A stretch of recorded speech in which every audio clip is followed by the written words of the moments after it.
Today on Ultima Gaming Live, we raise an objection in Ace Attorney's Spirit of Justice. Then we save the world again in Dragon Quest VII. And finally, grab your chainsaws and bats, it's Dead Rising Remastered. Start your consoles and game on! And now, here are your hosts. Two people with a major spending problem. It's Hunter Ginn and Cass Black. I only spend money on necessities, like hookers. Guys, where's Cass? Cass is on vacation until the end of the month. What do you mean Cass is on vacation until the end of the month? I mean, you gave her vacation until the end of the month.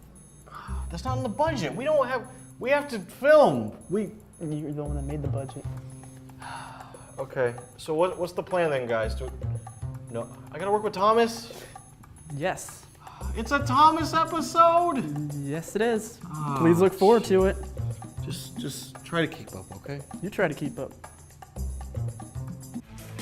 Here's your hosts, Hunter Ginn and Thomas Carver. Hello and welcome to Ultima Gaming Live. I'm Hunter Ginn. And I'm Cass Black. No, you're Thomas. Right, I'm Thomas. That's much better. On today's episode, we have dragons, attorneys, and zombies. Unfortunately, not all in the same game, although that would be sweet. It would be very sweet. Very sweet. Then again, attorneys might as well be zombies, seeing as how boring court cases are. Luckily, we have the newest installment of the Ace Attorney series, Spirit of Justice. Here's our review. The Ace Attorney series has been a beloved franchise ever since it first released in Japan in 2001. With no signs of slowing down anytime soon, Phoenix Wright enters the court yet again in this sixth installment in the series, Ace Attorney: Spirit of Justice. The first thing I noticed when starting this game is the overall improvement in visuals. Not only do characters and settings look sharper and cleaner than in the previous 3DS installment, but even cutscenes also seem to have gotten a better treatment this time around. In Ace Attorney: Spirit of Justice, Phoenix Wright takes a vacation in the foreign city of Kurein, which has very strict laws regarding the fate of lawyers. If the client is found guilty, the lawyer shares the same punishment.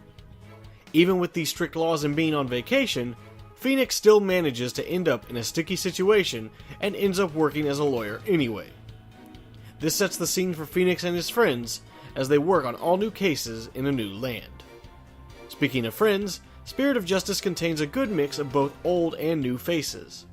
The Ace Attorney series has always been known for having a colorful cast of characters, and Spirit of Justice definitely delivers. Moments of tension in court can quickly be broken by little antics.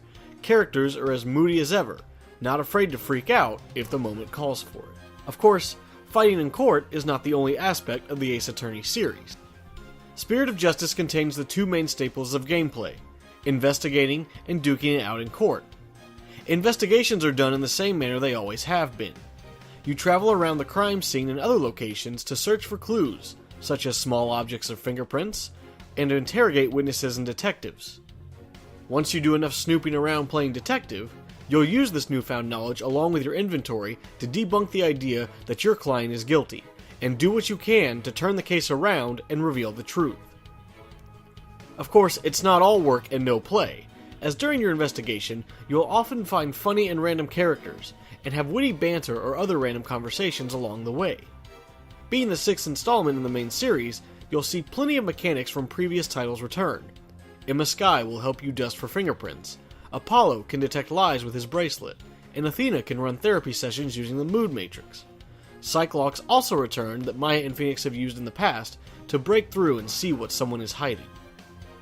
The biggest change for Spirit of Justice is dealing with the character Rafa. In the country of Kurein, prayer and soul cleansing is very powerful, as the country is very religious. Rafa has the ability to display a victim's last memories, and from there she makes her verdict. It's up to Phoenix to take apart these memories, and avoid any misinterpretation that Rafa may have had. Having this new rival with a new ability is a nice change of pace, as Rafa and Phoenix will have plenty of back and forth dialogue since she doesn't see a need for lawyers in the first place. The only downside to Spirit of Justice is the cases can sometimes feel too lengthy and become dull and boring at times. It can become easy to burn out quickly depending on the case, and sometimes you'll have to force yourself just to finish. But for the most part, the game is enjoyable, and is overall a welcome addition to the Ace Attorney series. Where will Phoenix Wright head next? Only time will tell. We gave Ace Attorney Spirit of Justice a 4 out of 5. I object to the high cost of video games. I don't think that's how it works. Well, it should. Having to go out on the weekends and show leg just to afford all of these games. And how's that working for you? Horribly! I had one guy stop, but he was just asking for directions to the nearest Wawa. I mean, we could send our newest intern out there. It's not a bad idea. You think he'd kill us for that? No, he's an intern. Yeah, you're right. That's part of the job. He can't touch us. Anyway, Dragon Ball Z, right? Dragon Quest VII, yes. Same thing. We have a review for that, right? Correct. Right. Here's a review for Dragon Ball Quest. Dragon Quest VII. Dragon Quest VII for the 3DS. Very good, Hunter. Close enough. Very good. Very good. Ah, the year 2000. The new millennium. It was a good year for movies and video games alike, with releases such as Gladiator, Majora's Mask, American Psycho, and Final Fantasy IX. There was also another game released, Dragon Quest VII, or as it was called in the West, Dragon Warrior 7. This game was the latest entry in the legendary Dragon Quest franchise, and at the time was the highest selling PlayStation game in Japan. Then in 2013, the game was remade from the ground up on the Nintendo 3DS, and we here in the West would not receive it until 3 years later. Finally, Dragon Quest VII, Fragments of the Forgotten Past, has been released here. We'll take a look at the good, the bad, and possibly the ugly. The first thing that players will notice right from the box art is the unique art style of this franchise. The artwork is done by the prolific artist Akira Toriyama of Dragon Ball fame. In the original PlayStation version, the models were sprite-based while the world textures were poorly rendered 3D models. With this remake, everything is in 3D, and Toriyama's art style really makes it pop out. Then there is the game's score. Koichi Sugiyama is the composer of the series, and his music will remain in your head long after you've stopped playing the game, with the iconic main overture to the bombastic modern world theme to the melancholic and chilling theme of the first island you visit.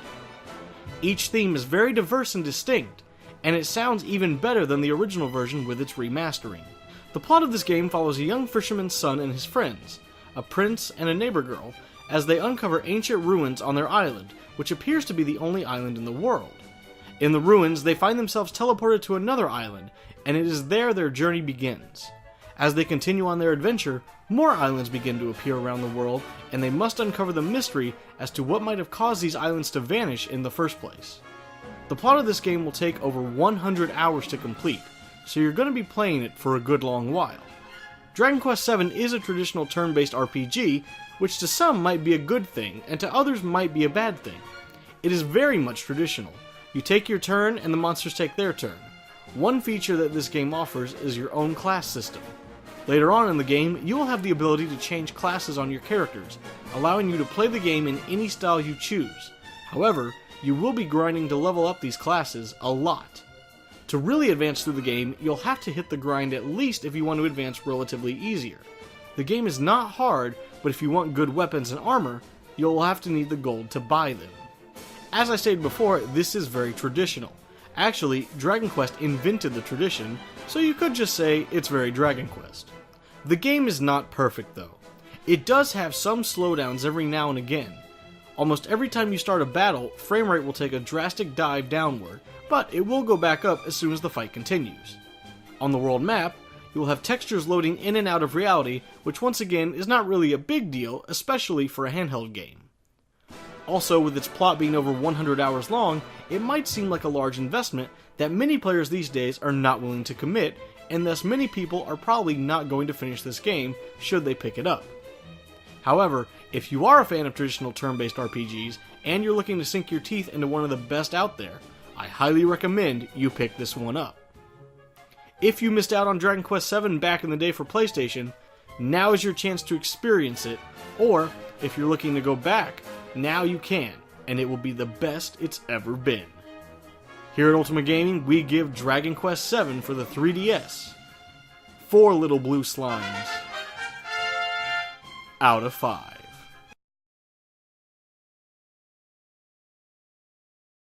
Welcome back to Ultima Gaming Live, and you're telling me she's still gone? Yeah, it's only been like 10 minutes. What? I gotta do a whole episode with this guy? He's clipping his toenails. During the break, he got one in my eye. Yeah, see, take a look. Oh, God. Okay. Really nice, yeah. We're almost done. Anyway, we still have one more game to review. Which is? Dead Rising Remastered. Ah, yes, Dead Rising, the best zombie game over the past 10 years by Capcom. Yes, by Capcom. Very, very specific. Very good close call there. If you missed it around the first time, though, here's another chance to try it with Dead Rising Remastered, because that's what this generation needs, is another remastered game. Everything gets remastered. I'm tired of it. I don't care. But I do love slaying some zombies, and I love it even more in HD. So, without further ado, here's our review.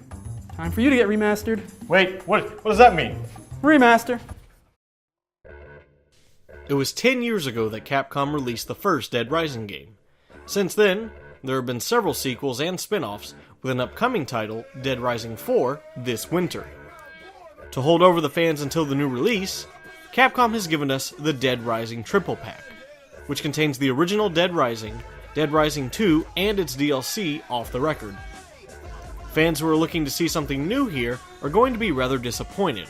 In fact, other than the games themselves now being in 1080 and running at 60 frames per second, there's nothing new at all. Sure, having all the costumes at your disposal is nice, but I feel Capcom missed a huge opportunity here to add some extra content, such as a making of video or some other special exclusives. Instead, you get the games, and the games only. Running smoothly at 60 frames per second is a nice change, and there were only a few times where the frame rate would drop. Other than that, no major changes have been made to the games. While the resolution is now 1080, the graphics themselves still look a bit dated, especially the first title. Unfortunately, nothing has been done to improve how saving works either. You have to travel long distances and get through major chunks of the game before you can.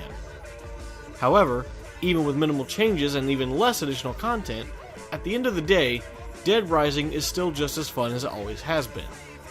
Grabbing the nearest weapon and running through a zombie-infested mall or Fortune City is still thrilling. If you've never played the Dead Rising games, it wouldn't be a bad idea to pick this up. And this triple pack is definitely something that will hold fans over and introduce new ones to the series, just in time for Dead Rising 4 this December. Look forward to that review the week following its release. In the meantime, grab a chainsaw, a bat, or even a sledgehammer, and go to town. We give the Dead Rising triple pack a 3 out of 5.